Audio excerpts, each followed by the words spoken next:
उत्तर प्रदेश के मथुरा जिले से एक दिल दहला देने वाली वारदात की खबर सामने आई है।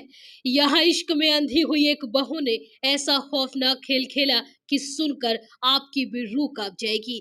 बहू अपने प्रेमी के प्यार में इतना डूब गई कि उसने रास्ते का सबसे बड़ा कांटा अपनी ही सास को बना दिया और फिर एक रात ऐसा खौफनाक प्लान रचा कि पूरी वारदात को हार्ट अटैक की मौत बताकर सबको धोखे में रख दिया। रात में उसने अपने शौहर से फोन करके कहा कि अम्मी कुछ बोल नहीं रही हैं, शायद उन्हें हार्ट अटैक पड़ गया है और फोन पर ही दहाड़े मार मार कर रोने लगी। नोएडा से पति और ससुर दौड़े दौड़े घर पहुंचे और बहू रो रो कर अपना बुरा हाल दिखा रही थी। परिवार ने मौत को कुदरती समझा और सास को कब्रिस्तान में ले जाकर सुपुर्दे खाक कर दिया गया। किसी को जरा भी शक नहीं हुआ कि जिस बहू के आंसू बह रहे हैं उसी ने अपने प्रेमी के साथ मिलकर सास की सांसें छीन ली है। लेकिन इश्क में रची गई इस खौफनाक साजिश का राज ज्यादा दिन तक न छिप सका। 3 दिन के बाद नंदन से झगड़े के दौरान बहू के मुंह से सच निकल ही गया कि मैंने ही तेरी माँ को मार डाला है, जो करना है कर ले। बस यही एक लाइन उस राज की चाबी बन गई जो कब्र में दफन हो चुका था। परिवार ने पुलिस को सूचना दी, कब्र खुदवाई गई, शव बाहर निकाला गया और पोस्टमार्टम रिपोर्ट ने साफ कर दिया कि सास की हत्या गला दबाकर की थी।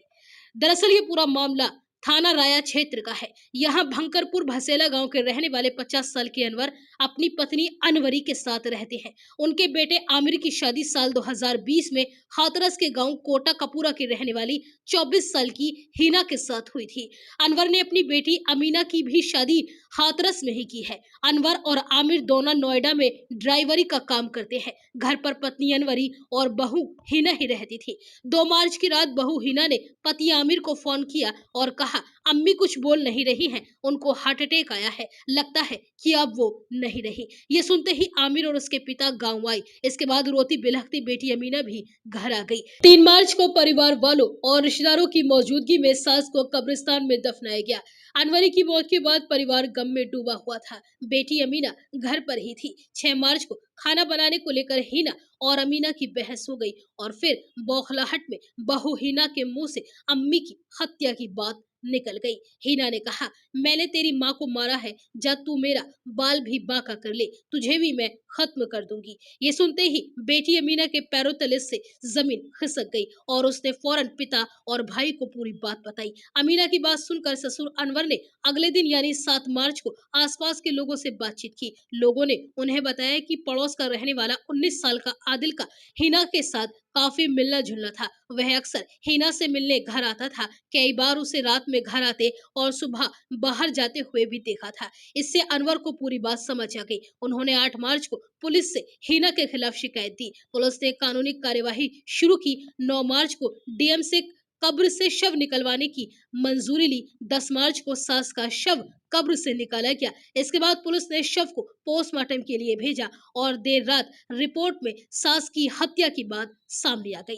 10 मार्च की रात पुलिस ने हिना को हिरासत में लिया और उससे पूछताछ शुरू की गई, जिसमें उसने बताया कि आदिल के साथ उसका 2 साल से अफेयर था। दोनों ने मिलकर ही इस पूरी वारदात को अंजाम दिया है। उसने अम्मी के पैर पकड़े और उसके प्रेमी आदिल ने तकिए से उनका गला दबा दिया। पुलिस पूछताछ में आरोपी बहू हिना ने आगे बताया कि पति और ससुर बाहर रहते हैं, घर पर वो अकेली सास थी। जब सास घर पर नहीं होती या सो रही होती तो आदिल उससे मिलने के लिए आता था। 2 मार्च की रात आदिल उसके साथ था। देर रात सास अनवरी की नींद खुल गई और उन्होंने आदिल और मुझे आपत्तिजनक हालत में देख लिया। हमारी पोल न खुल जाए इसलिए हमने अनवरी को रास्ते से हटाने का प्लान बना लिया और उनकी हत्या करने के बाद आदिल अपने घर चला गया और हिना ने नोएडा अपने पति आमिर को फोन करके कहा कि सास को हार्ट अटैक आ गया है। हिना के कबूलनामे के आधार पर पुलिस ने 11 मार्च को आदिल को भी गिरफ्तार कर लिया और हत्या का खुलासा कर दिया। वहीं इस पूरे वारदात का खुलासा करते हुए सीओ श्वेता वर्मा ने बताया कि जब महिला की मौत हुई उस समय कोई सूचना नहीं दी गई थी और शव को दफना दिया गया था। 8 मार्च को पति अनवर ने शिकायती पत्र दिया। आरोपी बहू और उसके प्रेमी पर आरोप लगा। डीएम के आदेश के बाद नायब तहसीलदार की मौजूदगी में शव को निकालवा कर पोस्टमार्टम करवाया गया, तब इस पूरी वारदात का खुलासा हुआ। फिलहाल बहू और उसके प्रेमी आदिल को गिरफ्तार कर जेल भेज दिया गया है।